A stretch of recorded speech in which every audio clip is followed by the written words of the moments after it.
출애굽기 20장 15절 16절 같이 읽겠습니다. 도둑질하지 말라. 내 이웃에 대하여 거짓 증거하지 말라.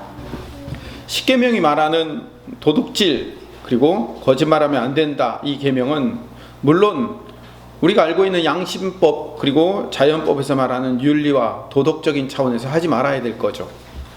그런데 오늘 성경이 말하는 율법으로서의 십계명은 물론 하나님의 백성으로서 그렇게 살면 안 된다는 규범이기도 하지만, 제가 처음부터 이 십계명 할 때 말씀드렸지만 하나님을 향한 믿음, 하나님을 향한 무한한 신뢰가 필요하다라는 의미로 우리가 이 십계명을 해석해야 합니다. 세상은요, 무한 경쟁 사회, 약육강식의 사회로 살 수밖에 없어요. 그런 세상에서 세상 방식대로 살아남기 위해서는 대충 좀 살아야 되고요, 좀 남도 좀 속일 수 있어야 되고, 감출 땐 좀 감춰야 되고, 그렇게 살아야 이 세상을 살아남을 수 있다라는 불안함이 있어요. 속일 건 좀 속이고 감출 건 감추고 적당히 해야지, 받아낼 건 악착같이 받아내야, 그래야 좀 살 수 있지라는 조급함이 있다니까요. 그러면 이 세상을 살아가면서 이런 조급함과 불안함은 어디서부터 생긴 걸까요? 세상이 불공평하다고 생각하기 때문에 그런 겁니다. 보세요. 같은 노력을 해도 다른 사람보다 열매가 적고요, 다른 사람보다 훨씬 내가 선한 열매를 맺을 수 없다라는 생각이 들면은 억울한 생각이 드는 거예요.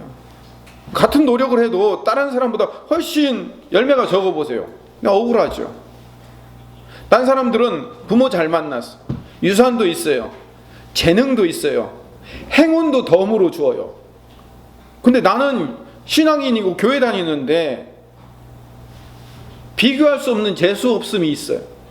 하는 것마다 잘 안 되는 것 같아. 노력하는 것에 반도 못 거두는 것 같고요, 억울함이 있어요. 늘 나는 불행과 불운을 달고 다니면서 산다라는 생각이 있어요. 그러면 이 땅이 불공평한 거예요. 이 땅이 불공평한 것을 넘어서 하나님이 좀 불공평하다는 생각이 드는 거예요. 하나님 앞에서 내가 좀 불공평하게 대접받고 있고 불평등하다고 생각하면 마음가운데 무슨 생각이 드냐면 불안하고 조급한 거예요. 그러니까 이 불공평하고 그리고 이 불평등하게 대접하는 이 삶에서 이 불평등을 해결할 수 있는 방법이 뭘까요? 내가 이 불평등을 해결하면 돼요. 남을 속이고 도둑질하고 빼앗아서라도 내 것을 채우면 돼. 왜? 나는 다른 사람보다 훨씬 행운이 없으니까. 나는 그 사람들보다 훨씬 재능도 없고, 나는 유산도 없고, 나는 아무것도 없으니까 그 많이 받은 것들을 좀 뺏어오면 공평한 거 아니야? 라고 합리화를 하는 거예요. 여러분은 그런 합리화 안 할 것 같죠? 해요. 8번째 계명이요, 도둑질하지 말라라는 계명입니다. 여기서 이제 도둑질하다라는 말이 히브리어로 가나브라는 말인데, 속이다, 훔치다, 도둑질하다 이런 의미예요. 근데 이 창세기에 11번 사용되었는데 그 중에 9번이 누구에게 사용됐냐면 야곱에게 사용됐어요. 야곱이 장인 라반하고 이 속고 속이는 관계, 도둑질하고 빼앗아오는 관계를 계속하는데, 장인 라반이요, 야곱보다 한술 더 떠가지고 야곱의 품삯을 10번이나 속여요. 이 속이다라는 단어가 가나브, 도둑질하다는 거예요. 10번이나 이 사위이자 이 조카의 월급을 빼앗은 거예요. 그러니까 이 장인 어른 밑에서는 내가 공정한 대가, 평등한 대가, 공평한 대가를 받을 수 없다고 생각하고, 야곱이 몰래 그 세 아내와 11명의 아들들을 데리고 야반도주를 해요. 그래서 야곱이 라반에게 말하지 않고 가만히 떠난다라고 하는데, 이 가만히 떠나다라는 말이 가나브예요. 도둑질한 거예요. 근데 그 딸 라헬이요, 아버지의 드라빔, 이 드라빔이 뭐냐면 가정무상이에요. 그 가정에 복을 준다고 믿고 있는 그 물건을 몰래 훔쳐요. 가나브해요. 그래서 몰래 도망을 쳤는데 결국 사흘길을 따라 붙어갖고 결국 라반이 야곱을 잡았네요. 그러면서 너 왜 속였느냐, 왜 가만히 도망쳤느냐, 왜 내 신을 도둑질했느냐 라는 단어들이 전부 다 우리말로는 전부 다 속였다, 도망쳤다, 도둑질했다라고 하지만 히브리어 원어로 보면 전부 다 가나브예요. 이 말을 하면서 그 가나브라는 단어를 그 장면에서 6번이나 계속 반복을 해요. 이 야곱은 가나브하는 존재예요. 도둑질하는 존재란 말이에요. 야곱의 원래 이름이 야곱, 발꿈치를 잡다라는 뜻인데, 이 야곱이라는 말의 어원이 아카브라는 말인데, 이 아카브는요, 발꿈치를 걸어 넘어뜨리는 것처럼 걸어 넘긴다, 속여 넘긴다, 이런 의미예요. 그러니까 발꿈치를 잡다라는 의미가 아니라 그 발꿈치를 딱 걸어가지고 속여 넘긴다, 이런 의미가 있다고요. 그러니까 도둑질하다라는 말의 가나브라는 단어하고 야곱의 이름의 어원인 아카브라는 단어가 같은 의미를 갖고 있어요. 쉽게 얘기해서 야곱의 인생이 무슨 인생이냐면 도둑질하는 거 인생이에요. 우리가 흔히 야곱하면 12아들들을 통해서 이스라엘, 나중에 이스라엘로 이름이 바뀌죠. 그 이스라엘의 민족의 조상, 뭐 이렇게 생각하는데, 사실은요, 야곱은 일평생 속이고 도둑질하는 가나브 인생이었어요. 그러면 야곱이 왜 이렇게 속이고 훔치고 도둑질하는 인생으로 살았을까요? 야곱은 쌍둥이 형이었던 에서에게 늘 비교당하고 살아요. 불공평하다고 생각하는 거예요. 쌍둥이인데 형은 잘났어요. 근데 나는 못났어요. 비교당하고 나는 못났으니까 형의 것을 악착같이 뺏어야 된다고 생각하는 거예요. 그래서 도둑질하는 인생이 된 거예요. 근데 여러분, 성경을 보면요, 야곱이 애초부터 이렇게 못난 인생으로 출발한 게 아니라고요. 창세기 25장 23절 말씀을 읽어봅시다. 같이 한번 읽어볼까요? 여호와께서 그에게 이르시되 두 국민이 내 태중에 있구나. 두 민족이 내 복중에서부터 나누이리라. 이 족속이 저 족속보다 강했고 큰 자가 어린 자를 섬기리라 하셨더라. 이미 어머니 리브가를 통해서 이 두 아들에게 어떤 언약을 주고 출발하냐면, 큰 자가 어린 자를 섬길 거다, 에서가 야곱을 섬기는 인생이 될 거다라고 출발한 거예요. 그러니까 이 약속대로 가면은 누가 더 잘 살겠어요? 야곱이 훨씬 잘 살 운명이라고요. 그 운명이 이미 정해져 있어요. 그런데 이 운명과 이 언약을 받았음에도 불구하고 야곱은요, 형 에서는 사냥꾼이에요. 여러분, 고대 시대의 사냥꾼이라는 건 뭘 의미하는 겁니까? 가정을 책임지는 사람이고 힘이 있는 사람이고 그런 사람이에요. 요즘식으로 21세기식으로 얘기하면 형은 돈 잘 벌고 똑똑하고 이런 사람이고 나는 형보다 훨씬 못난 사람, 이런 의미가 되는 거예요. 아버지한테 사랑받고 인정받아요. 왜 야곱은 어머니인 리브가 치마 밑에 숨어 살까요? 인정 못 받으니까 그런 거죠. 엄마는 둘째가 불쌍한 거예요. 그래서 둘째를 데리고 다니는 거예요. 그 야곱은 불공평하다고 생각하니까 어떻게 하는 거예요? 형의 것을 내가 빼앗아야 되겠다, 훔쳐야 되겠다, 그래야 정당하다라고 생각하는 거예요. 자기 스스로 합리화시키는 거죠. 도둑질의 원인이 바로 이거예요. 도둑질은 남의 것을 속이고 훔치고 빼앗는 거죠. 근데 하나님께서 채워주실 것을 인정하지 못하고 내 힘으로 이 불공평한 세상에서 내가 이 불공평함을 해결하기 위해서는 남의 것을 착취하고 빼앗고 수단 방법 가리지 않고라도 결국은 내가 얻어내고야 말겠다라는 생각을 하는 순간부터 내 인생은 어떤 인생이라고요? 도둑질하는 인생이 되는 거예요. 다른 사람을 짓밟고라도 올라가야 되겠다. 왜? 땅은 이 세상은 불공평하니까. 나는 애초부터 그런 탁월한 능력과 이런 것들을 갖고 태어나지 못했기 때문에 저 사람을 눌러서라도 내가 이기고 내가 올라서야 되겠다라고 생각하는 순간 나는 도둑질한 인생인 거예요. 왜? 불공평을 하나님의 방법으로 해결하지 않고 누가 해결하려고 하니까? 내 힘으로 해결하려고 하니까 그런 거죠. 사람은요, 늘 자기 행동을 정당화시키려고 그래요. 사람은 의외로 연약하거든요. 그래서 내 행동을 자꾸 정당화시키려고 그래요. 내가 다른 사람에게 것을 훔치고 빼앗고 도둑질해서라도 그 사람 것을 가져오서라도 그 사람을 짓누르고 내가 그 사람 것을 차지해서라도 내가 이겨야 하는 이유는 나는 원래 그런 능력이 없었기 때문에, 저 사람보다 훨씬 더 못했기 때문에 라는 합리화하려는 경향이 있어요. 인생이 불공평하지 않다고 생각하기 때문에 훔쳐도 된다고 생각하는 거예요. 여러분, 이게 나중에 확장되면 어떻게 되는지 아세요? 우리는 홍길동, 임꺽정, 로빈훗 이런 사람들 좋아하는 거예요. 왜 그래요? 공평하지 않는 사회니까 부자 것을 빼앗아서 가난한 자들에게 나눠주는 것, 정당한 거 아니냐. 이 땅은 불공평하니까 그들의 것을 빼앗아서 주는 것. 그래서 우리가 스스로 로빈훗이 되고 홍길동이 되는 거예요. 내가 그 악한 자들의 것을 빼앗아서 나눠줘야 되겠다. 합리화죠. 자기 합리화, 자기 정당화가 결국은 이 도둑질하지 말라는 말의 이 계명의 현대적 적용이에요.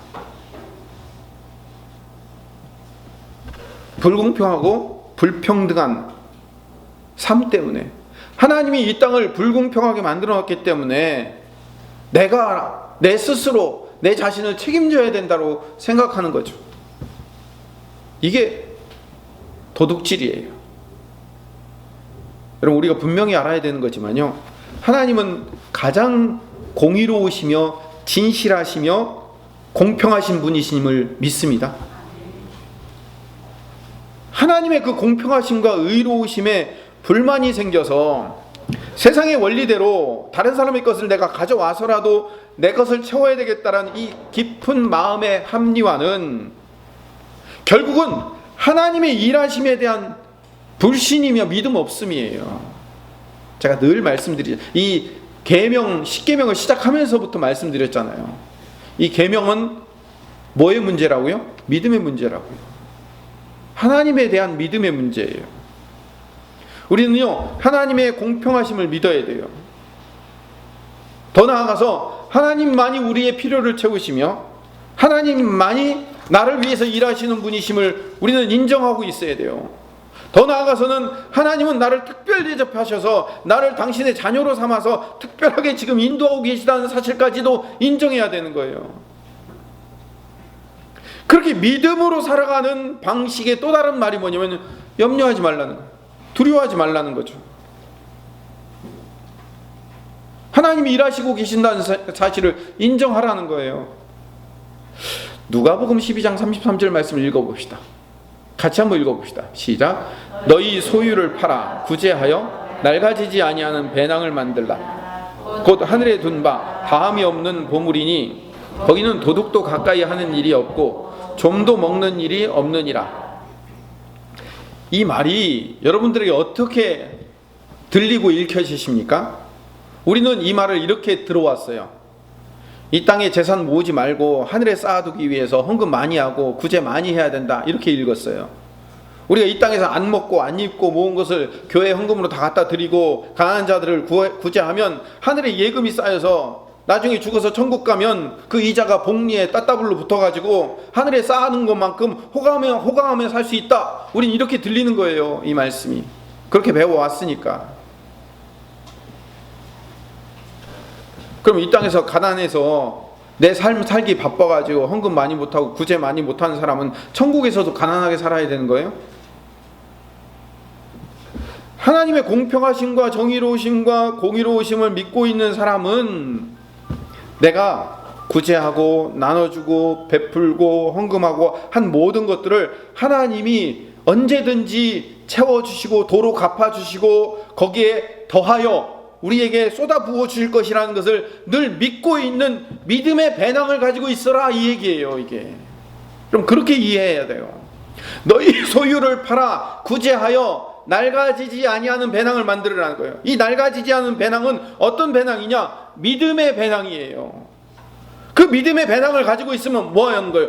든든한 거예요. 내가 마음껏 드리고 베풀고 나눠준 그 모든 것들이 하나님이 알고 계시기 때문에 내 삶을 언제든지 채워주시고 갚아주시고 해결해 주시고 함께 하신다는 것을 믿고 있으면, 믿음의 배낭을 가지고 있으면, 그 믿음의 배낭은 어떤 배낭이냐면 거기 도둑도 들 수 없어요. 좀도 먹는 일이 없어요. 그건 누가 가져가는 일이 아니란 말이에요. 왜? 풍성하신 하나님이 알고 있는 거기 때문에. 그 도둑질의 반대말이 뭐냐면 믿음의 배낭을 갖고 있어라, 이 말이에요. 도둑질이 뭐라고요? 하나님이 채워주심을 인정하지 않기 때문에 내가 내 힘으로 내 방식대로 내 삶을 채우려는 것이 도둑질이라고 그랬죠. 그거의 반대말이 뭐라고요? 마음껏 베풀고 나눠주고 주어도 드려도 하나님은 언제든지 내 삶을 책임져 주시고 인도하시고 함께 하시기 때문에 광야에 사는 이스라엘 백성들이 매일매일 만나를 먹었던 것처럼 매일 메추라기와 불기둥과 구름기둥으로 그들의 삶을 인도했던 것처럼 우리의 삶을 늘 날마다 부족함 없이 인도하실 것이라는 믿음의 배낭을 가지고 있어라. 그 배낭은 절대로 남이 와서 도둑질해 갈 수 없는 그런 배낭이다 라고 말하는 거예요. 여러분 부탁드립니다. 믿음의 배낭을 갖기를 간절히 소망합니다. 믿음의 배낭을 갖고 있어야 돼요. 믿음의 배낭을 크게 키우시기를 소망합니다. 9번째 계명은 내 이웃에 대해서 거짓 증거하지 말라라는, 내 이웃을 해하려고 거짓 증거하지 말라. 더 쉽게 얘기하면 거짓말하지 말라는 거예요. 이 계명도 도둑질하지 말라는 계명과 같은 의미로 해석해야 돼요. 다시 말씀드립니다. 세상은요, 나를 제외한 모든 사람들이 다 나에 대한 경쟁 상대이며 이겨야 될 대상으로 생각하게 돼요. 그래서 세상은 한정된 파이가 있어요. 피자라고 생각하면 돼요. 한정된 피자가 있어요. 그래서 거기서 다른 사람이 이만큼 몫을 차지하면 나는 그 몫만큼 준다고 생각하는 거예요. 내가 이웃에게 주거나 이 양보하면 내가 차지할 몫이 줄어들기 때문에 내가 악착같이 그들을 속여서라도 거짓말해서라도 내 몫을 챙겨야 된다고 생각하는 것, 그게 거짓말하다라는 말과 동일한 말이에요. 방금도 말씀드렸지만요, 주님의 지혜로 살아가는 사람, 주님의 능력을 받아 살아가는 주의 백성들은 어떤 경우에도 하나님이 함께 하심을 믿어야 됩니다. 저 사람이 더 많이 가져갔고 저 사람이 더 많이 소유했기 때문에 내 몫이 줄어든다. 그래서 우리가 흔히 하는 말이 뭐예요? 사촌이 땅 사면 배 아프다고 하는 거예요. 왜? 사촌이 땅을 산다는 얘기는 뭐냐면 그 사람이 빼앗아 감으로 내 몫이 줄어든다라고 생각하는 거예요. 이게 문제예요. 이게 내 자신을 속이고 세상을 속이는 일이에요. 이게 거짓말하는 생각이라는 거예요. 풍성하신 하나님이 언제든지 우리의 삶의 필요를 날마다 채워줄 것을 믿지 못하는 것, 이 거짓의 삶인 거죠. 더 나아가 거짓말하지 말라는 것은요, 다른 사람을 비난하고 비판하고 비교하지 말라는 것이죠. 왜냐하면 비난, 비판, 비교하는 건 뭐냐면 진실을 왜곡하는 거예요. 진실을 왜곡하는 게 뭐예요? 그게 거짓말하는 거죠. 우리는 늘요, 이 땅에서 비교하고 비판하고 비난하느라고요 바쁜 인생을 삽니다. 나만 뒤처지는 것 같아요. 내 자녀만 꽁무니에 쫓아오는 것 같아요. 그런 마음을 버려야 돼요. 부모 여러분, 엄친아와 비교하지 마세요. 그런 인물은 없습니다. 이웃과 경쟁하기를 멈추고 비교하기를 멈춰야 돼요. 여러분이 부모로서 여러분의 배우자, 여러분의 가족, 가까운 여러분 이웃하면요, 멀리 있는 사람을 생각하면 안 돼요. 여러분 자신, 가족, 배우자, 자녀부터 여러분의 이웃인 거예요. 그 이웃에게 거짓 증거하지 말라는 얘기는 그 이웃에게 비교하고 비난하고 비판하지 말라는 거예요. 여러분이 비교하지 않아도 하나님은 여러분의 자녀와 여러분들에게, 여러분의 가족들에게, 여러분의 이웃들에게 풍성한 먹거리와 입을거리와 잠자리를 이미 준비해 놓고 계셔요. 아까 얘기했던 얘기 또 한 번 합시다. 모든 계명은 뭐의 문제라고요? 믿음의 문제라고요. 여러분, 하나님은 공평하신 분이에요. 하나님은 이 땅에 사는 누구에게나 넘치는 재능과 풍성한 복과 행운을 담아서 이 땅에 우리를 내려보내 주셨어요. 하나님이 성경에 언제 너 하나님의 자녀가 되면 그런 복을 주겠다라고 조건 걸어놓은 데가 언제 있어요? 아니에요. 우리는 이미 하나님이 주실 놀라운 복을 이미 받고 이 땅에 온 존재들이에요. 비교할 필요도 없고요, 경쟁할 필요 없어요. 이원규 시인의 속도라는 시가 있어요. 거기 중간 부분을 제가 읽어보겠습니다. 왜 100m를 늦게 달리기는 없을까? 만약 느티나무가 출전한다면 출발선에서 슬슬 뿌리를 내리고 서 있다가 한 500년 뒤에 저의 푸른 그림자로 아예 꼬린 지점을 지워버릴 것이다. 관점을 바꿔야 되는 거예요. 느리게 갈 수 있어요. 아예 출발선을 500년 후에 지워버릴 수도 있다니까요. 시속 110km로 달리는 이 땅에서 가장 빠른 동물 치타.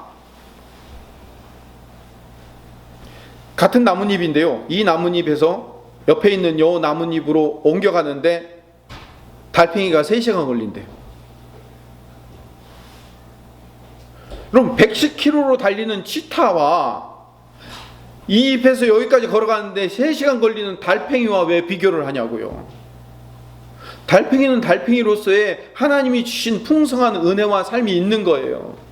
치타는 치타로서의 풍성한 은혜와 삶이 있는 거고요. 서로 비교하면 안 돼요.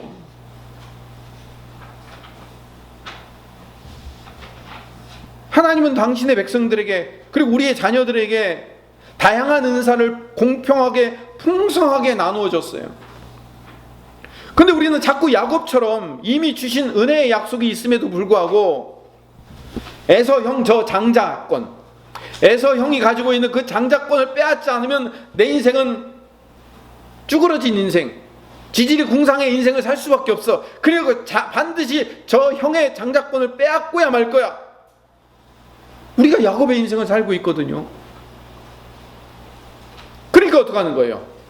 아버지를 속이고 형의 장자권을 빼앗잖아요. 속이고 빼앗고. 그게 거짓 증거잖아요. 비교하고 경쟁하니까 이웃에게 거짓 증거를 하면서 이웃을 해하려고 살아가는 거예요. 그래서 예수님께서 이 말씀을 이렇게 바꿔 설명하십니다. 비난하지 말라라고 말씀하셔요. 마태복음 7장 1절부터 5절 말씀을 읽어봅시다. 같이 한번 읽어봅시다. 시작. 비판을 받지 아니하려거든 비판하지 말라. 너희가 비판하는 그 비판으로 너희가 비판을 받을 것이요 너희가 헤아리는 그 헤아림으로 너희가 헤아림을 받을 것이니라. 어찌하여 형제의 눈 속에 있는 티는 보고 내 눈 속에 있는 들보는 깨닫지 못하느냐? 보라, 내 눈 속에 들보가 있는데 어찌하여 형제에게 말하기를 나로 내 눈 속에 있는 티를 빼게 하라 하겠느냐? 외식하는 자여, 먼저 내 눈 속에서 들보를 빼어라. 그 후에야 밝히 보고 형제의 눈 속에서 티를 빼리라. 이 말씀을 요약하고 압축한 우리나라 속담이 있어요. 똥 묻은 개가 겨 묻은 개 나무란다는 얘기. 이웃을 해하려고 거짓말로 속이는 것은 또 다른 말로 현대적으로 바꾸면 이웃을 비난하고 비판하는 거예요. 내 눈 속에는요, 들보가 뭔지 아세요? 우리 대들보라고 해가지고, 대들보가 들어앉아 있는데 이웃의 티를 빼라고 아우성치고 있으면 안 된다는 거예요. 이걸 어디에다가 하지 말라고요? 우리의 이웃에게. 우리 이웃이 누구예요? 우리 목장 식구? 옆집 슈퍼 아저씨가 아니고요. 물론 그들도 이웃이지만 진짜 이웃은요, 여러분의 자녀, 여러분의 배우자, 여러분의 며느리, 사위, 떨어질래야 떨어질 수 없지만 마음 들지 않은 여러분의 식구들 중에 한 사람이 여러분의 이웃일 수 있는 거예요. 그렇기 때문에 여러분의 자녀에게, 여러분의 배우자에게, 여러분이 다니는 교회의 목사, 장로에게, 여러분들의 목자들에게 눈 속에 있는 티를 좀 빼라고 요구하지 마십시오. 여러분이 그렇게 못마땅해 보이는 그 이웃의 티는 하나님이 천천히 빼주실 겁니다. 그 사람 티보다 더 중요한 것은요, 내 눈 속에 있는 들보부터 얼른 빼야 돼요. 아우, 저놈의 약점, 저놈의 단점을 빼지 않으면 저 사람 인생은 변화 안 돼. 저것 때문에 나까지 피해보는 거야 라고 흥분하기를 멈춰야 되는 것. 이게 뭐라고요? 이게 거짓말하지 않는 거예요. 거짓 증거하지 않는 거예요. 나를 먼저 봐야 돼요. 내 비난의 들보를 내려놓는 것, 그리고 그 잘못을 고쳐줘야 된다고 매달리는 게 아니라 그 이웃을 사랑해주고 이해해줘야 될 불쌍한 내 몸 중에 하나라고 생각하라는 것이 주님의 말씀인 거예요. 바리새인 율법사가 율법 중에 어느 계명이 제일 크냐고 예수님께서 물으러 왔어요. 그러자 예수님이 뭐라고 대답하셨냐면, 마태복음 22장 37절에 예수께서 이르시되 내 마음을 다하고 목숨을 다하고 뜻을 다하고 힘을 다하여 주 너희 하나님을 사랑하라 하셨으니 이것이 크고 첫째 되는 계명이요. 39절 40절을 같이 읽어봅시다. 시작.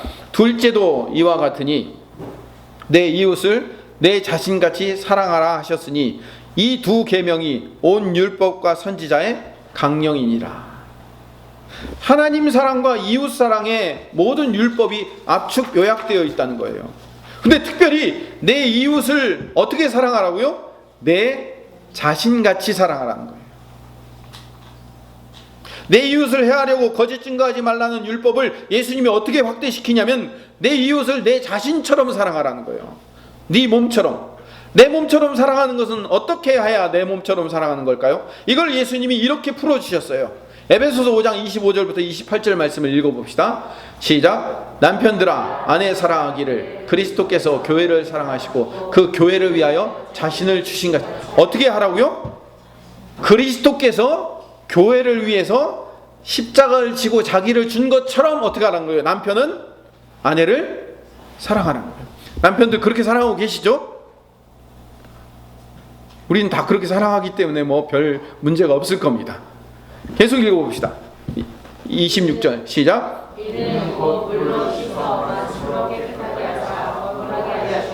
자기 앞에 영광스러운 교회로 세우사 티나 주름 잡힌 것이나 이런 것들이 없이 거룩하고 흠이 없게 하려 하심이라. 이와 같이 남편들도 자기 아내 사랑하기를 자기 자신과 같이 할지니 자기 아내를 사랑하는 자는 자기를 사랑하는 것입니다. 여러분, 여기에 아주 놀라운 예수님의 기가 막힌 은혜가 담겨져 있어요. 27절에 보면 자기 앞에 영광스러운 교회로 우리를 세워서, 왜? 예수님 머리 되시고 우리는 뭐예요? 예수님의 몸이잖아요. 그래서 머리 되신 예수님과 몸 된 우리 교회들이 하나가 된 거예요. 그래서 우리 교회인 이 몸을 티나 주름 잡힌 것이나 이런 것들이 없이 거룩하고 흠이 없게 만드시겠다는 거예요. 왜? 머리이신 예수님은 어떤 분이셔요? 거룩하고 흠이 없으신 분이시죠. 그래서 예수님의 십자가로 이 몸 된 우리 교회를 그 몸에 딱 붙여주신 거예요. 한 몸이 되게 만든 거라고요. 주님께서 우리를 죄의 구덩이에서 그냥 건져낸 것이 구원이 아니라 아예 예수님의 몸과 우리를 하나로 묶어 놓으셨어요. 그래서 예수님이 우리 몸을 그리스도의 장성한 분량까지 티나 주름 잡힌 것이나 흠이 없게 온전하게 완전하게 우리를 세워주신 거예요. 왜? 머리가 완전하기 때문에 몸도 완전하게 있을 때까지. 이걸 반대로 얘기하면요, 우리 몸이 완전해지지 않고 우리가 다 거룩해지지 않으면 예수님도 거룩해지지 않고 예수님도 완전해지지 않도록 묶어 놓으셨다는 거예요. 이게 예수님의 십자가의 신비인 거예요. 예수님이 야, 너희들이 완벽해지고 완전해지고 흠이 없어지지 않으면 나도 그렇게 될 거야. 너희하고 나하고는 이제 완전히 그렇게 한 몸이 되어서 붙어버렸어. 이게 뭐라고요? 이게 십자가의 은혜라는 거예요. 이 십자가의 은혜를 어떻게 설명하고 있어요? 부부관계로 설명하고 있는 거예요. 이와 같이 남편들도 자기 아내 사랑하기를 자기 자신같이 하라는 거예요. 내 배우자가 성장한 만큼 나도 성장해요. 내 자녀가 성장한 만큼 나도 성장할 거예요. 내 배우자의 수준이 내 수준이고요, 내 자녀의 수준이 내 수준이에요. 그런 소리 하지 마세요. 그런 말도 안 되는 소리를 하지 마세요. 저 인간은 수준이 낮고요, 나는 영적으로 지적으로 수준이 높은데 어떻게 저 인간하고 나하고 비교를 하십니까? 이게 뭐라고요? 거짓 증거하는 거라고요. 여러분의 수준은 딱 여러분의 배우자의 수준이에요. 여러분의 수준은 딱 여러분의 자녀의 수준이에요. 더 이상도 더 이하도 아니에요. 명심하십시오. 하나님께서 부부를 영적으로, 지적으로, 영성적, 지성적 수준을 함께 묶어 놓으셨어요. 여러분이 아무리 높은 수준일지라도 여러분의 배우자가 여러분만큼 따라오지 않으면 여러분의 수준은 여기에 있는 게 아니라 여러분의 배우자의 수준이 여기 있다고 생각하면 여러분은 여기 있는 거예요. 여러분이 가장 동의하지 않을 거예요. 근데 예수님이 그렇게 하시기로 작정하셨어요. 예수님이 십자가에 구원하시고 우리 교회를, 예수님의 수준은 이만큼인데 우리 교회들의 수준이 이만큼이면 예수님이 이만큼 내려오셔서 우리와 함께 같이 올라가겠다는 거예요.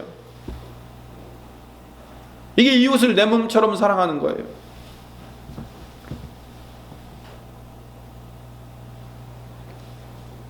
예수님께서 십자가를 지셨다는 것은 수준 낮은 우리를 죄에서 건져내서 먼지 털어가지고 진흙을 털어가지고 옆에 놔두고 말리면서 따라와봐. 잘 따라오면 내가 복도 주고 은혜도 주지만 내가 십자가까지 지면서 너를 사랑했는데 너 안 따라오면 국물도 없는 줄 알아? 라고 협박하려고 십자가에 매달리지 않으셨다는 거예요. 우리와 한 몸이 되어서 네가 정말로 그 수준이 그 정도밖에 안 되면 나도 거기로 내려가서 나도 너와 함께 같이 올라갈 거야 라고 말씀하시는 분이 예수님이시라니까요. 하나님이 우리를 그렇게 만드셨어요.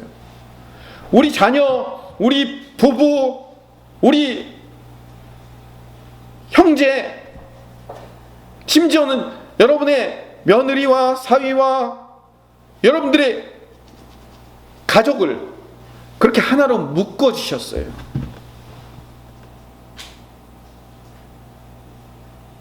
말 안 듣는 사람들을 비난하고 비판하고 판단하고 정죄하지 마십시오. 그렇게 정죄하는 것이, 비난하는 것이, 비판하는 것이 뭐 하는 거라고요? 이웃을 하려고 거짓 증거하는 거라는 거예요. 난 거짓말 안 했어. 난 일평생 난 누구한테 거짓말 안 하고 사는 사람이야. 그래서 해결되는 거예요. 아니에요. 그건 바리새인이에요.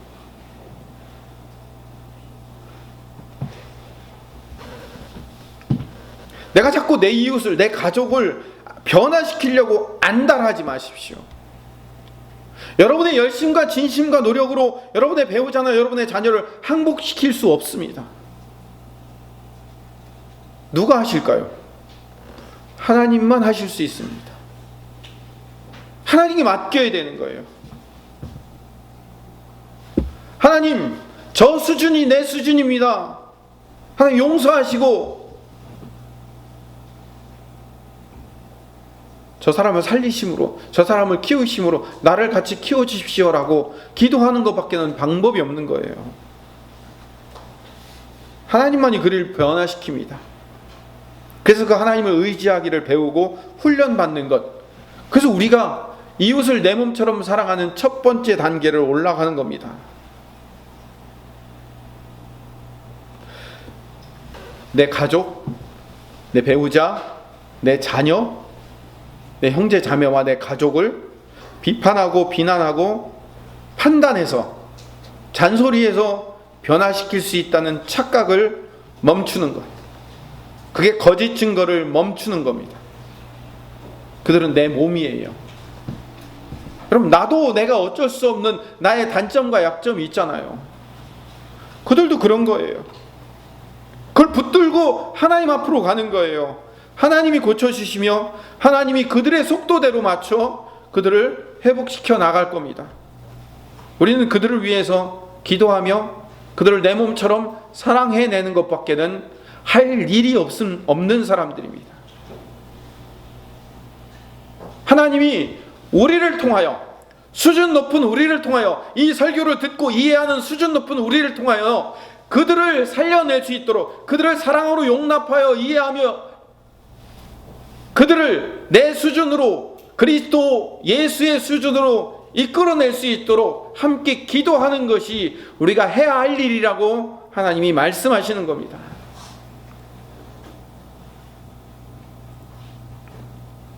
오늘 말씀을 정리합니다. 하나님은 우리에게 풍성한 은혜를 주시려고 우리를 불러내셨어요. 풍성한 은혜를 주시려고. 처음의 이야기를 한 번만 다시 합시다.